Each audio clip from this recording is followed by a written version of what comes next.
Great day, good people. I'm Aya at Haji Healing Salon, and I'm excited to share our October Haji Yoga Flow with you. For this practice, you should have 2 blocks and a blanket nearby. You may or may not need them, depending on your familiarity with the poses. So it begins coming down on the knees in a pose called Vajrasana, which means thunderbolt pose. Now, if when you sit back on your heels, there's discomfort, I want to invite you to bring a block in, or maybe a rolled towel or a stack of books, whatever you have at home, that you can wedge between your heels so that when you sit your tail back and down, you feel supported, and it takes some of the pressure off the ankles, the tops of the feet, and it sort of decreases the stretch in the thighs. So see what works for you, and know that if this posture is not accessible, even with some support under the tail, you should modify, coming into maybe just a cross-leg position or something else that allows you to ground, because that's what we're doing here in the opening. If you're in Vajrasana, you'll consider whether you want to rest your palms down on your thighs or turn them up, or maybe do one of each. And generally, it's best to have the palms turned up if you're feeling open, abundant, and receptive, like you're welcoming energy in. If you feel like you want to reserve the energy that you have already, palms down. One palm up and one palm down is a great kind of halfway. So setting yourself up so that you feel grounded in the tail, long in the spine, expanded in the heart. Feel for ears that rest easily over shoulders, and you might just gently pull the chin in toward the throat to find that alignment a little better. Invite a full deep breath in through the nose. Pause and hold that breath in. And then open the mouth to audibly exhale and clear. And we'll do that again. A big breath in through the nose. Little pause. And exhaling everything out. These are known as clearing breaths, and we'll enjoy one more. Big breath in. Little pause. And that audible exhale.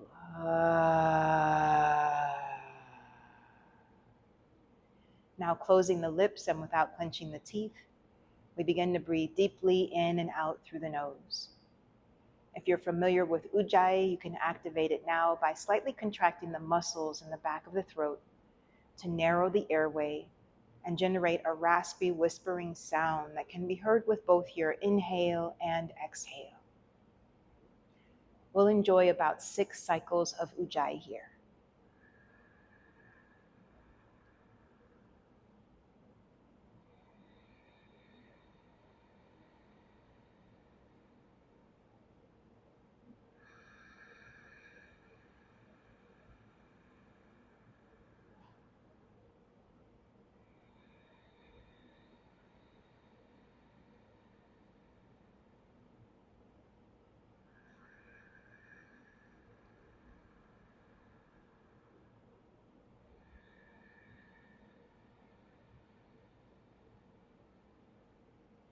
As you're breathing deeply here, you might begin to consider a personal and powerful intention you can have and hold for today's practice. An intention in Sanskrit is known as a sankalpa, and a sankalpa is a heartfelt wish or prayer.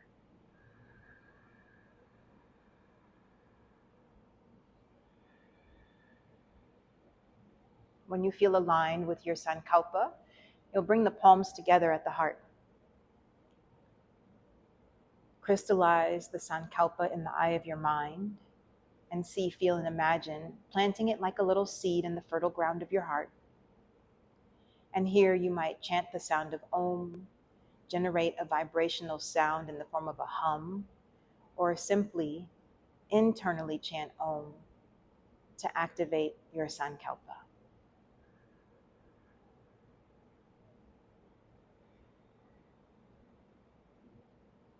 And we'll bring the thumbs up and rest them between the eyebrows. And we'll bow the head in toward the heart, bowing with reverence into ourselves and this practice, bowing to earth and all of nature, as well as to the ancestors. Releasing the hands down into the lap, flutter the eyelids open and see the palms down below, now taking a full deep breath in. As you exhale, feel breath in hands. And inhaling, lift the gaze up toward the horizon. As you exhale, you'll lengthen your arms down at your sides. If you're seated on a block or anything that lifts the tail, the fingers will likely be floating above the floor, and that's just fine. We'll begin aligning breath with movement. So as you inhale, take the arms out wide and reach them all the way up and overhead. If it feels okay for the neck this early in the practice, you might roll the head back to look up and see the union of your hands. Exhaling, bring the backs of the palms together and reach out wide, drawing those arms down until the fingertips land just above the floor once again. And we'll do this twice more. Inhaling, a strong reach out, a big lift up that expands us, maybe seeing the union of the palms. And as you exhale, turning the backs of the hands to touch and pressing out and down powerfully. One more time. Inhale, strong lift, feeling the length in your side waist as you expand all the way up and looking up. Exhale, backs of hands together, reaching out wide and drawing down. Good. So that simple sequence helps us get accustomed to synchronizing breath and movement. And we'll take the hands together at the heart again. Interlace the fingers. And now turning them inside out, press those palms away from you at the height of the shoulders. Feel the length in your spine, the root in your tail, and the lift in your crown. Big breath in. Full breath out, feeling expansive in the back body here. When you inhale, lift the arms, drawing the arm bones back by the ears. As you exhale this time, you'll round the upper back by tucking the tail and making yourself concave. Then inhale, press forward and lift up, finding length. Exhale and round the back, spreading the back body a little more. That space between the shoulder blades is opening up. Inhale, lift, and exhale, round. If you want, you can tuck the chin here. Then we'll inhale those arms overhead again. And as you exhale, take a lateral stretch to the left. Any amount that feels good for you, honoring your edge. Inhale, pull the navel in, come back to center. Exhale and arc the body over to the right. Good. Inhale, come back to center. Exhale, unlace the hands and send those arms out wide. You'll feel a lot of sensation in the shoulders and arms, but that'll be relieved in a moment as you interlace fingers again, now behind the back. Draw heels of hands toward each other, lengthen the arms and squeeze the shoulder blades. Feel a sense of expansion across the front of the chest, across the fronts of the shoulders. Breathe in. As you exhale, you'll bend both elbows and bring the left forearm against the back body while drawing the knuckles toward the right side body.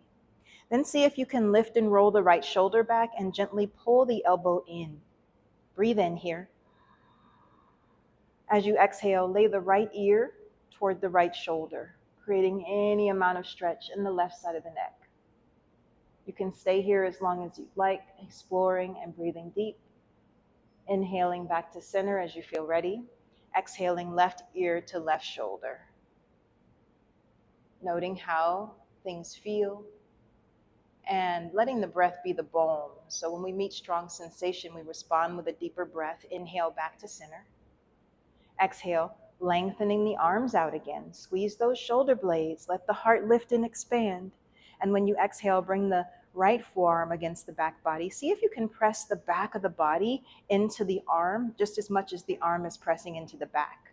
Land the knuckles somewhere near the left side waist. Lift and roll left shoulder back and hug the elbow in toward the midline. Big breath in. And exhaling, laying the right ear to the right shoulder. Not forcing anything, but being curious and interested in what's possible for the body today. Inhale and back to center. And exhale, lay the left ear to the left shoulder. If at any point you need to change your seat, welcome that. Inhale back to center, and exhaling, lengthen those arms out. As you release the clasp of hands, I invite you to make small fists with the hands and just gently circle those hands around on the wrists. That should bring you some relief. It might feel good also to just shake the hands out. And if you're inspired to do some shoulder rolls here, whatever comes to mind, you can trust your inner teacher. So we're coming out of Vajrasana now, coming off of the block. So you can put that to the side, but keep it close. And then set the palms forward on the mat so that you can come into a tabletop position. Set yourself up so that your shoulders are over your wrists and your hips are over your knees. And then extend your right leg straight back with the toes tucked under.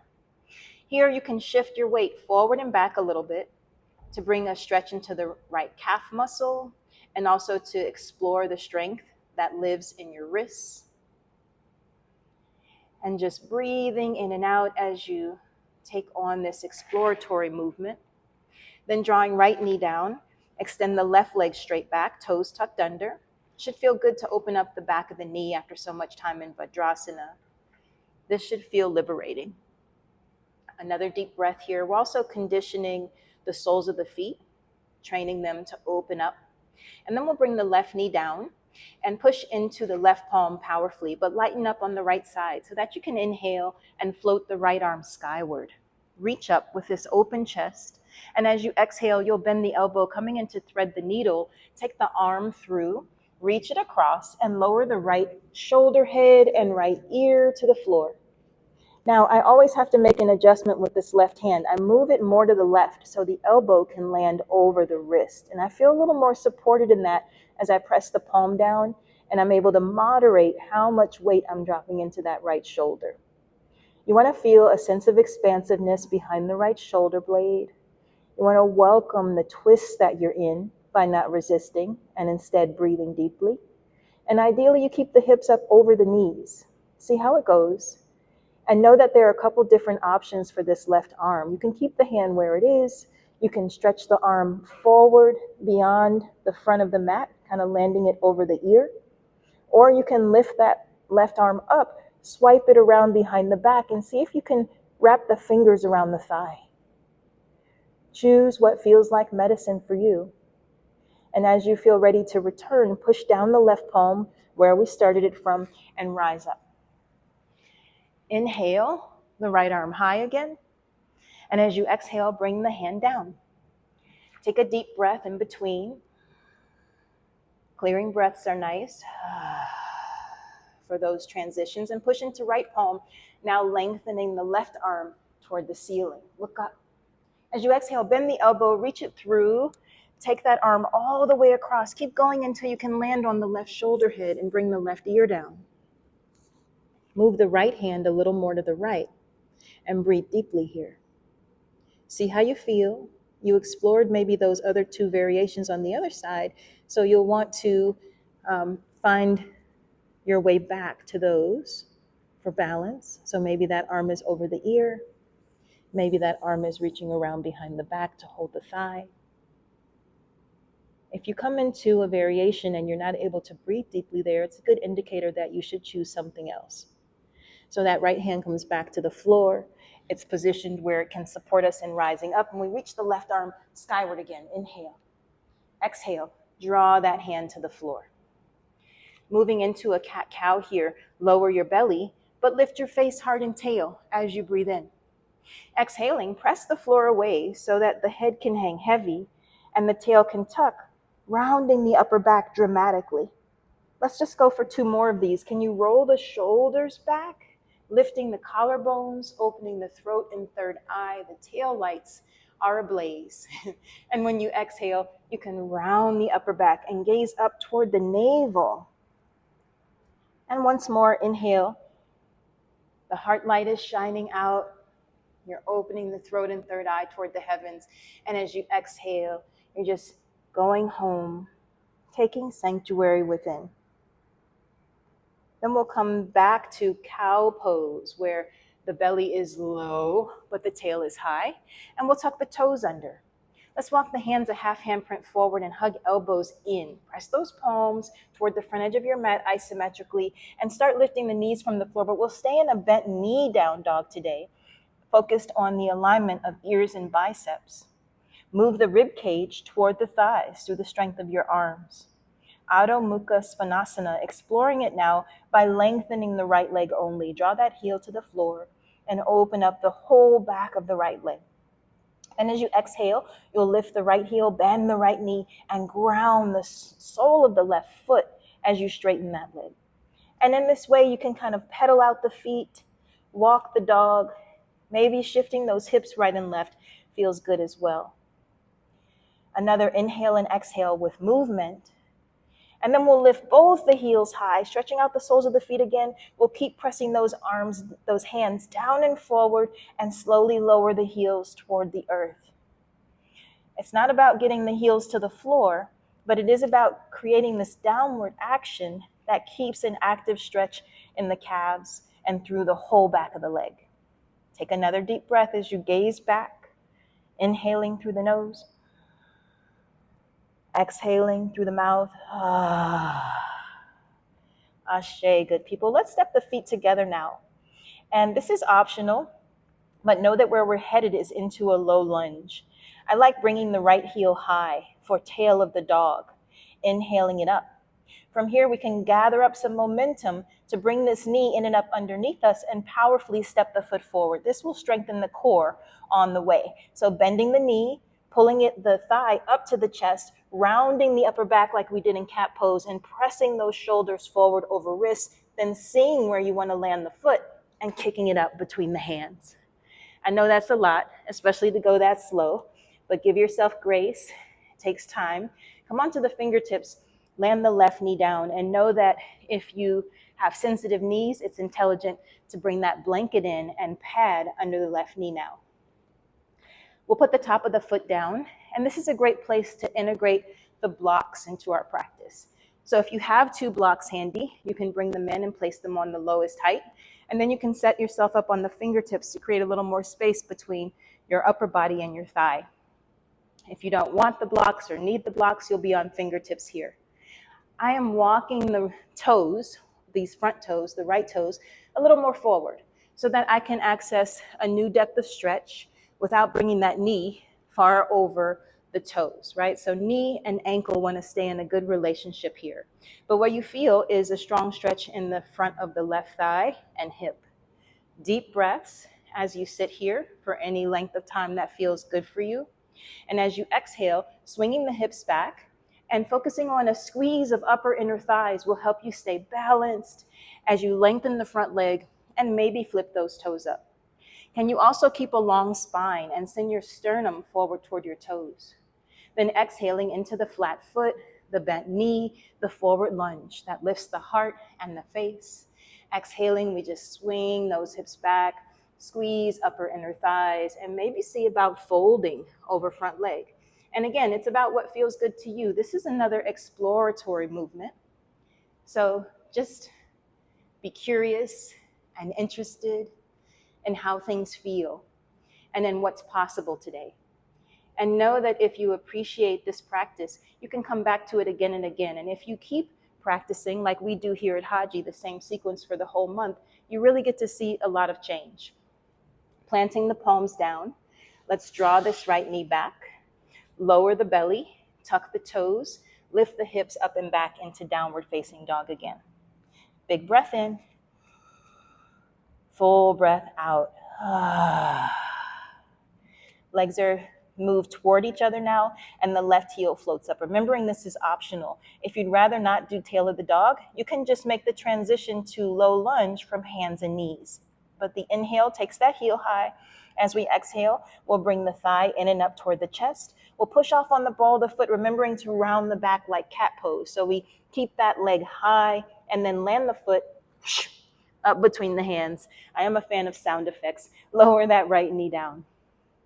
Remember, you can pad the knee on this side if you need to, and begin to set up, either bringing in your blocks or keeping your fingertips to the floor and wiggling left toes forward to create just a little more space for you to deepen your lunge.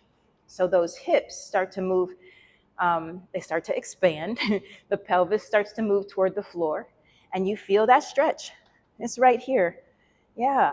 And staying with that, breathing with that can be very intelligent, honoring what you feel in your body with more and more deep breaths. And when you feel ready to take it back, squeeze those upper inner thighs toward each other, kind of like scissors. As you're lengthening out the front leg, you might flip up the toes. If that doesn't feel accessible, don't worry about it, yeah? Flat foot, bent knee, lifted heart and face. And exhaling, swing back any amount into that lengthened front leg and little forward fold that deepens the stretch in the hamstring.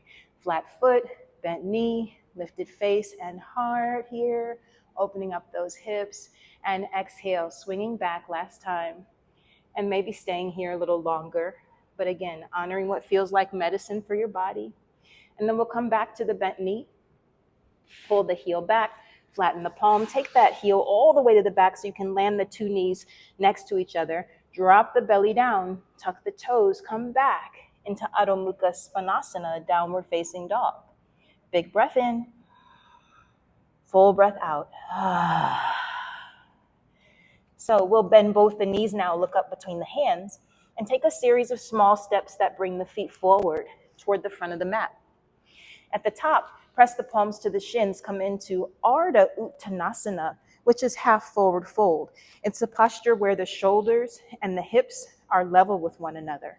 The spine is long, the chin is tucked. There's a strong reach from tail through crown of head. As you exhale, you'll bend the knees a lot and fold forward, just softening into a nice Uttanasana, forward fold.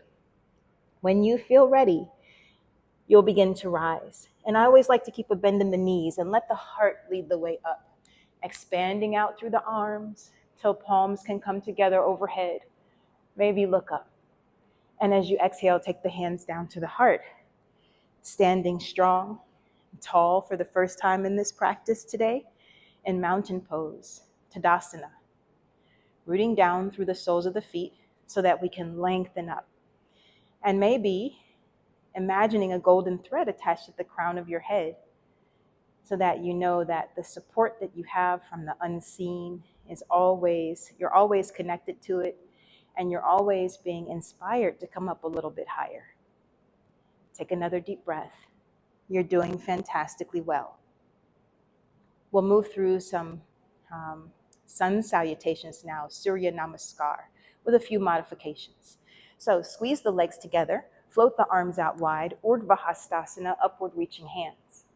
As you exhale, deep bow, folding forward into full Uttanasana, keeping as much of a bend in the knees as you need for your body, but weight rocking forward toward the toes. As you inhale, lift up halfway in Ardha Uttanasana, flat back.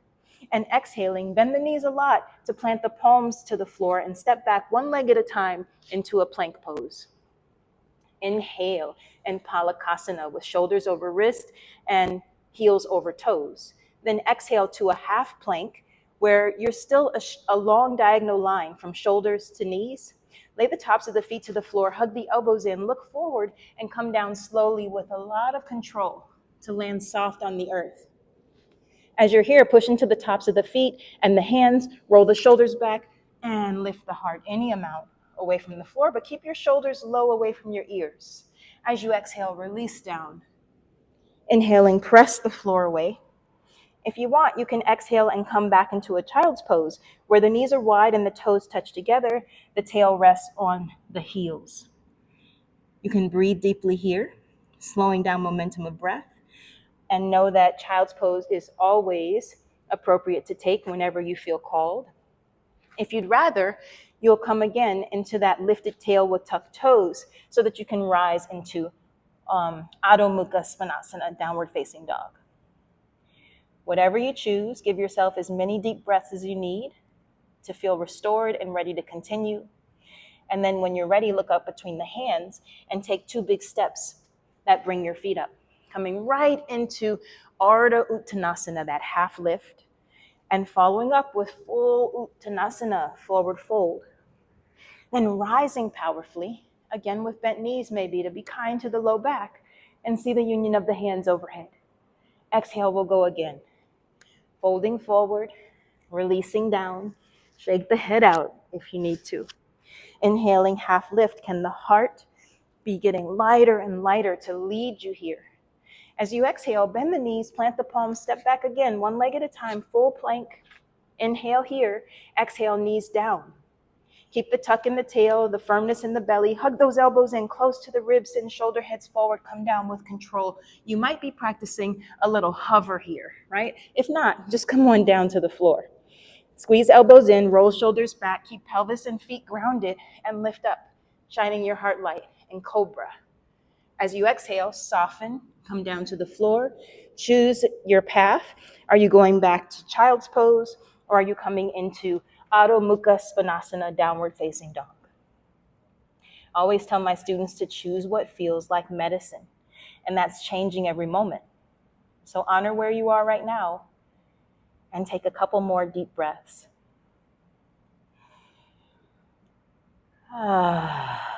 If at any point you feel fatigued or emotionally challenged, mentally challenged, those audible exhales really help. When you're ready, look to front of mat. Maybe take another 2 big steps to get there. And as you inhale, flatten the back, Ardha Uttanasana. Exhaling into full Uttanasana and letting go. Inhale, rise powerfully, spreading the arms, reaching up and overhead. And maybe you feel some heat building now as you exhale, full forward fold. Inhale, halfway up, palms to shins. Exhale, bent knees, planted palms, stepping back again into plank.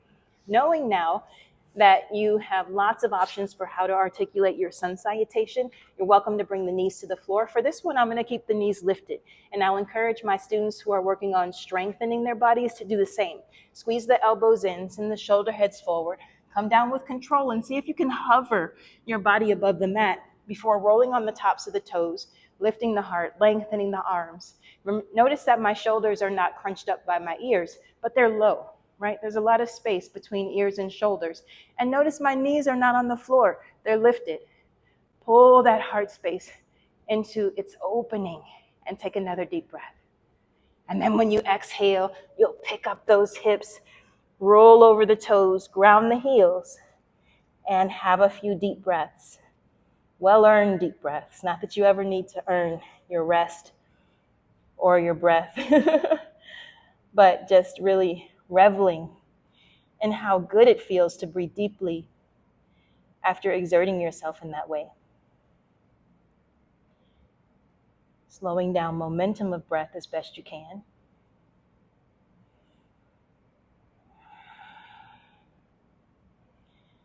Maybe one more inhale and exhale. And then as you feel ready, you're looking up to the front of the mat, deciding how you'll travel there. You can take a series of small steps, 2 big steps, or if you want to energize, maybe lift the heels, bend the knees, push into the palms, and hop your way to the front of the mat. It's really fun. Take the palms to the shins and inhale.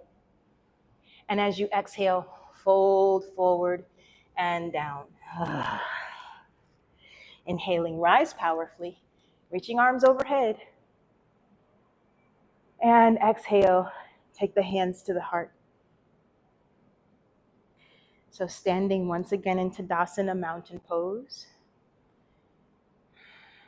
Clearing away fatigue by sending it out and down through the soles of the feet, giving it away, giving it to the earth. Calling in more vital life force energy with deeper and deeper breaths. Honoring that we are always and always held and supported by the earth and the heavens, and our bodies are the bridge in between. Taking another deep breath, noting how you feel.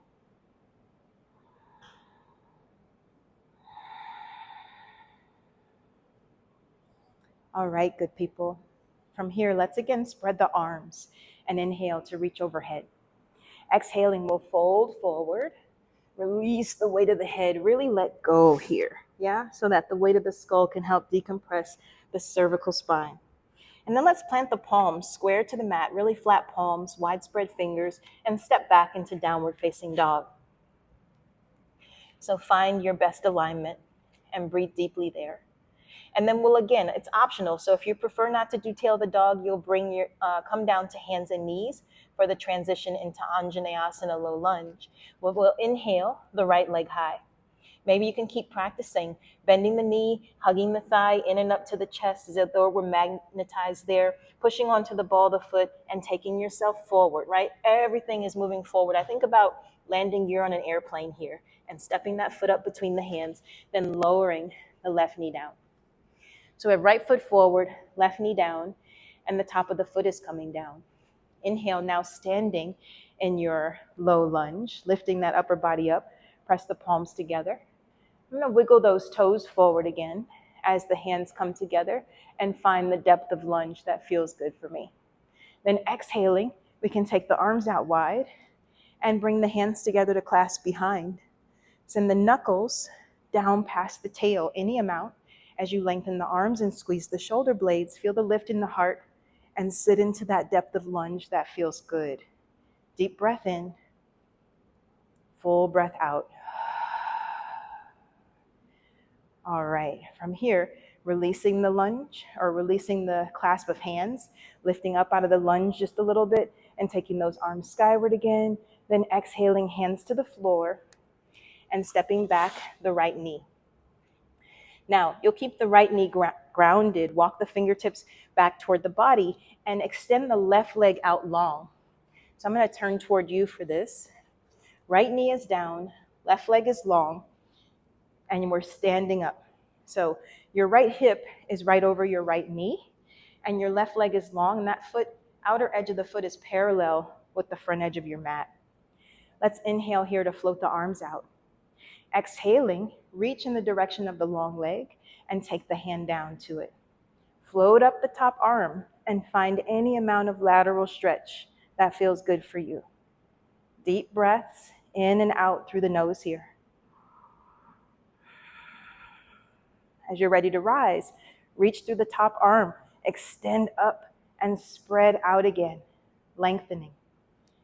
As you exhale, you can have your block over on the side, or you might not need it and you just maybe land on the fingertips, but see what works for you. Your arms are long, we inhale. Exhale and land the hand down to the block or flat to the floor on fingertips underneath the shoulder. Move the pelvis forward any amount and keep looking up to the left palm. Breathe in.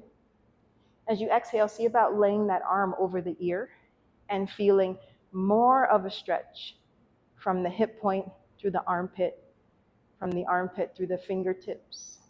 Then take that left arm high again. Make sure that you feel good and stable on whatever surface your hand is resting on, be it a block or something else, and shift your weight a little more in that direction. Then float up the straight leg, bend the knee, and see about reaching back to hold the ankle. Once you have that, press forward any amount and exhale, release. I know it's a little intense. You also can sit that one out if you'd rather, but push into the back of the top of the back foot and rise up, inhaling.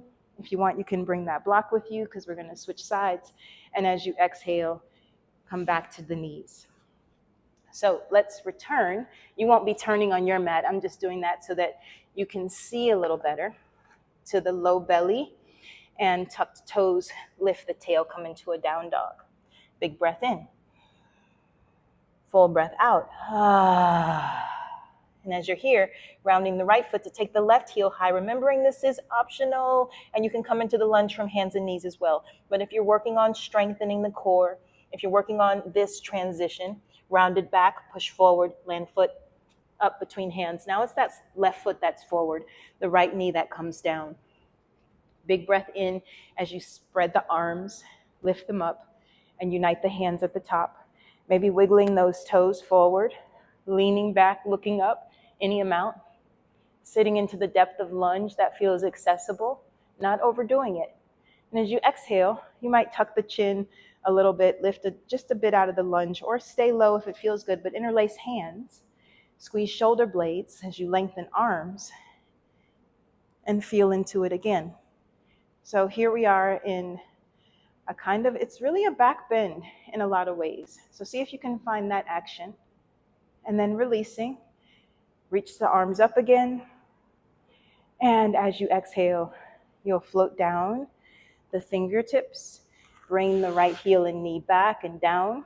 And once more, I'll just turn toward you for a better view, but now you're extending the right leg out long. You're grounding the outer edge of the foot so that it's parallel with the back edge of your mat, or maybe your foot is off the mat. But a good measure here is that the arch of your foot lines up with your knee. Float the arms up and inhale. Exhale, reach toward the straight leg, land the hand down against it, and lift the top arm up. You might turn your head and gaze skyward, but you're creating a beautiful stretch in the side body here. Then coming back, inhale, long arms. Exhale, just tick-tocking over to the other side. You can land that hand to the block or maybe to the floor. Do what feels like medicine for you, and look up. As you exhale, see about laying the arm over the ear and expanding even more. And then reaching up, inhale. As you exhale, you might shift the weight a little more forward. So shoulder lands over wrist, bring up the leg, bend the knee, reach back, hold the foot or the ankle, and move the body forward any amount. Push the foot into the hand, push the hand into the foot, and then release. Inhale, long leg, lifted arm, exhale, and rising up. Good, so let's bring the two knees back down to the floor. Good job, you made it through. And we will take a little break here, coming back to Vajrasana. So sitting back on the heels, that was a little bit of a vigorous sequence, so you might need a rest. And I always encourage my students to keep room in their practice for a mindful pause. It's always good to slow down and take note of how you're doing, because you might need to change the way you're orienting yourself in your practice. So just staying here and breathing, feeling the root of the tail, and through it the support of the earth, feeling the length of the spine, the lift of the heart, the reach of the crown, inviting the breath to flow in and out through the nostrils easily. Yoga is very much an energetic practice, and it supports us in keeping our energy channels clear so that we can be the divine vessels we were made to be. Vessels for source energy. Inhale and exhale. Okay, our next posture is Ustrasana, or camel pose. And again, it can be good to pad the knees if you need that. But coming up to stand on the knees, a vital part of the setup is in the tuck of the tail, yeah? So we want to kind of scoop the tailbone in between the legs, tuck the toes under, and be willing to put more of the weight into the toes and the balls of the feet. I like to rest the hands to the thighs, and just a few times practicing bringing the head and shoulders back toward the heels any amount, and noting what I'm able to do, and making sure that I have enough strength to pull myself up is vital too.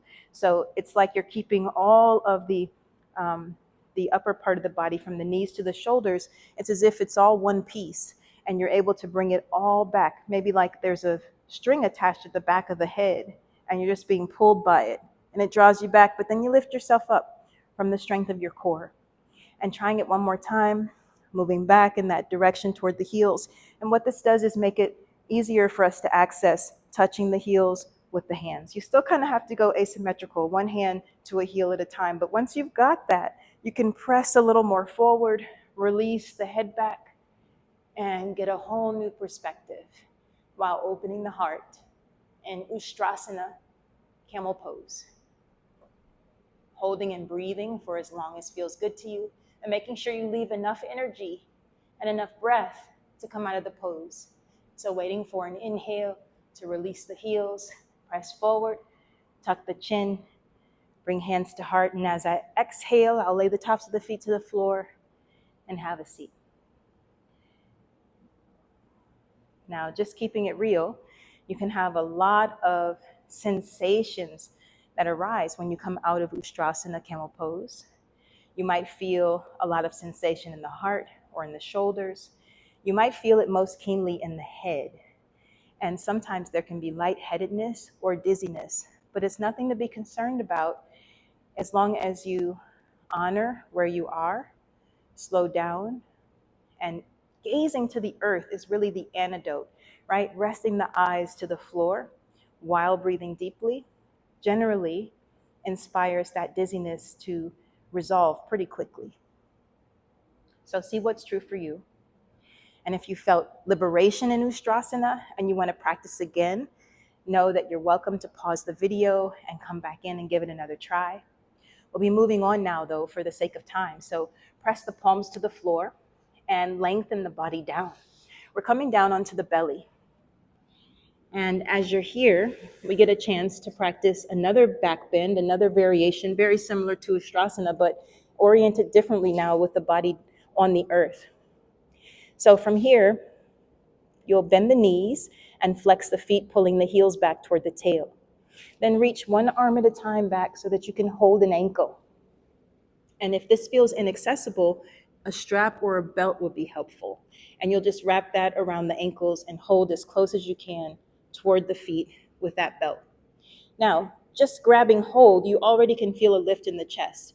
But if you push the ankles and the low legs out against the out against the hands, you'll get more lift in the chest. And if you push the soles of the feet up to the ceiling, you'll find you can lift the thighs off the floor. And you're really resting on the pelvis. And when you achieve that, every time you breathe, you'll get this kind of rock that's inevitable. And this is Urdhva Dhanurasana, bow pose. It's helpful here to keep the chin tucked and to gaze toward the front edge of your mat. As you exhale, let everything come down slowly and mindfully. And let's move right into Makrasana. So we're stacking the hands or the forearms. We're widening the feet apart as wide as the mat and resting the third eye down on the hands or arms. You might turn the heels in and out a couple times. And then let the heels lay outward while the toes turn in.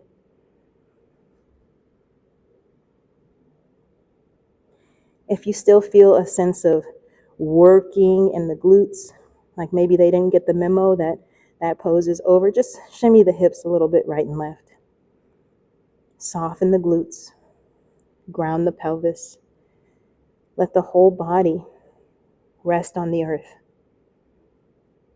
And just notice how it feels to breathe deeply. You might imagine that every time you breathe in and expand, the earth is also breathing with you. So she rises up to meet your resting body. And as you exhale and allow yourself to soften, it's as if you're cradled in the lap of the Great Mother. You might also imagine that with every exhale, any fatigue, any tiredness, any old pervasive thought patterns or feelings that may have washed over you as we did all that heart opening are just released and given over to the earth to be composted. And every time you inhale, you're able to breathe in vital and nurturing, nourishing earth energy.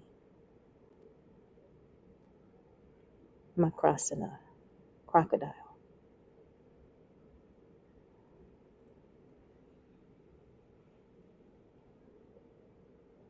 One more deep breath here. The rest feels so good, doesn't it? And we'll bring the hands in under the shoulders. We'll scoot all the way over to the right side of the mat, or the left side, doesn't really matter, but we're rolling over now. And the intention is to land centered with bent knees and flat feet. So feel the lengthening of your low back here. Walk your heels back toward your tail and hug your arms in close. Maybe you can feel your heels at your fingertips. And if you can't, I want to suggest that you can push your tail down and sort of arc the low back up away from the floor. And that will allow you to kind of shorten the torso, drawing shoulder blades down to the floor. You can reach the arms toward the heels in that way. If you have a ponytail or anything that is going to challenge the position of the back of your head, I encourage you to release that now. We're moving into Setu Bandhasana, bridge pose. So as you inhale, you'll scoop the pelvis up toward the ceiling by pushing down into the feet, the shoulders, the arms, and the back of the head. As you exhale, you'll gently release and lower your tail down, just giving it a light tap on the earth. Then inhale, push into the feet, rise again. Let the chest rise toward the chin. And as you exhale, slowly bring yourself down. And same thing, one more time, inhale, lifting. Maybe each time you lift, you get a little more height. And stay here now as you exhale and see about coming onto the shoulder heads. By maybe gently rocking right and left, you're able to intentionally bring the shoulder heads down to the floor, squeeze the shoulder blades, and see about clasping the hands together as we've done previously in practice. Now lengthen those arms and draw them down to the floor, and then lift the back of the body up and away from the arms. You'll do this by pushing the feet down and forward. It'll feel a little fiery in the quads, and that's okay. We can breathe through that. Inhaling and watching the belly expand. Exhaling and watching the belly contract. One more inhale. And as you exhale, unlace the hands, slide the shoulders out from underneath you. Feel the broadening of your shoulder blades and lower down what will feel like one vertebrae at a time until your tail can rest on the floor. Whew. Then set the feet apart. You can take them a little further away from the tail and about as wide as your mat. I like to have pinky toes kind of hanging off, and then take the two knees together to touch. Here we'll bring the left hand to the heart and the right hand to the belly, and we'll have another mindful pause, a moment of observation. It's a good check-in. How are you doing? There's probably been times in the practice where you needed a little inspiration or encouragement, and hopefully you remembered the sankalpa that you said at the very beginning of the practice. One of the ways we can use sankalpa is to come back to it when we need a little inspiration, when things feel hard and we want to kind of quit. All right, good people. From here, the fun begins. I do have a low ponytail today. I'm going to take that out so that my head can rest flat to the floor. And I'll squeeze the feet together, bend the knees in toward the chest, and flexing the feet, send them up to the ceiling. Now we're in a reclining staff pose where you feel the heels stack over the ankles stack over the knees, stack over the hips, right? So just be with this for a moment, noting how it feels. And if you need some support, you can take your hands to the backs of the legs. What's next? And really everything in this practice is optional, and you have agency to modify in any way that you feel you need. But as we prepare to move toward a shoulder stand, I'm going to suggest that we allow the heels to move away from the body and draw down toward the floor. And then we use the space that we have to gather some momentum, pointed toes, push down the arms, and lift the legs over the face, taking the tail off the floor. So we're waiting for an inhale to lift up and try and scoop the pelvis forward and then come down. So it's a little drill, right? A practice of taking the legs overhead and lowering the tail down. And maybe after a couple times doing this, you might find that you can get the legs a little more overhead every time. And eventually, they may touch the floor above you. Then you can rock a little bit right and left, just mindful that only the back of the head is on the floor. The neck is free. And this is a pose that we want to avoid turning the head in. So just listen for the instructions. If you're new to shoulder stand, Sarvangasana. Bending the elbows now, we'll take the hands to the back body and see about lifting one leg at a time up. You can practice one leg lift, then bring it down and switch. This might feel a little safer if you're new to the pose. If you feel pretty good, you've done it before, you know that you can trust your hands and your arms to hold your body. You know, you can trust your core to lift your legs high. And once you get the feet in the air, see about moving the pelvis more toward the face to straighten out. And then give the toes a little flex. Squeeze the legs. Deepen the breath. Be sure you're on the back of the head and the shoulders only, not on the neck. And only stay as long as you can while you still have energy to release the pose and let it go. So you want to come out just as mindfully as you went in. And as you come out, the feet land on the floor above the head. The arms come down to the floor, the shoulder blades spread, the back rounds, the knees bend. And you begin to lower yourself down through that rounded spine, bringing the heels closer and closer to the tail as you lower. And your arms are like a brace that support you in your landing. So as you're here, we'll just move right on into the last pose. Rock your hips right and left so you can rest the glutes on the backs of the hands. Lengthen the legs, point the toes, push into the palms and the elbows, squeezing them in toward the midline. Arc the head and the chest up away from the floor. You'll do this by pushing the tail down into the hands. Then release the head back. Let it rest on the traps for a moment, but bring a little bit of a different tilt into the pelvis until you can lower the crown of the head to the floor. Opening the third eye, the throat center, and the heart center here in Matsyasana, fish pose.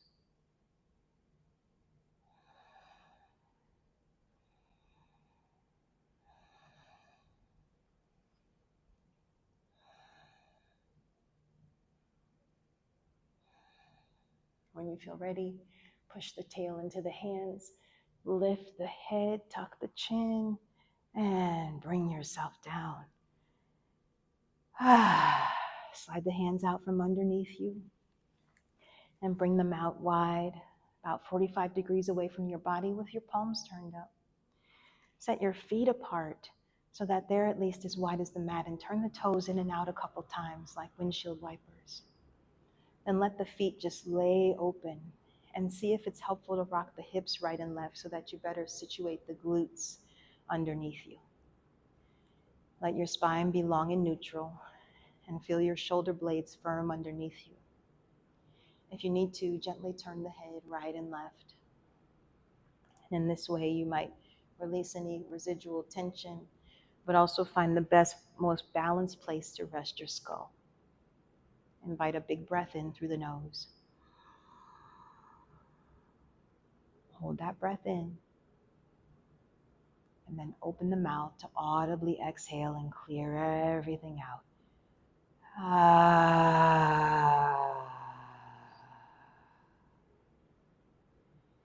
You're welcome to as many deep clearing breaths as feel helpful.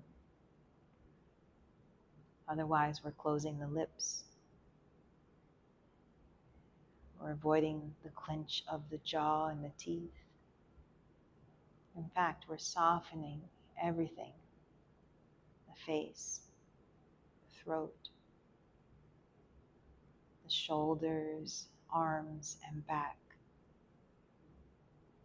The chest, the belly, the glutes, the hips, the thighs, knees, and calves. We're softening through the sole of each foot and all of the toes.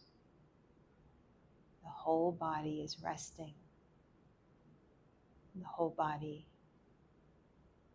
is choosing surrender.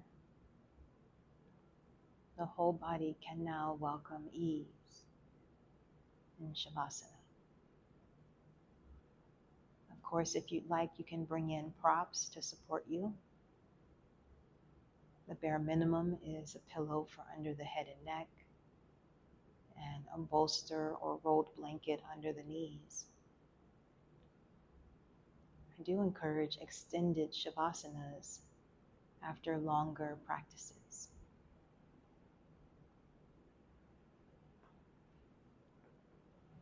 Take your time and rest for as long as you need.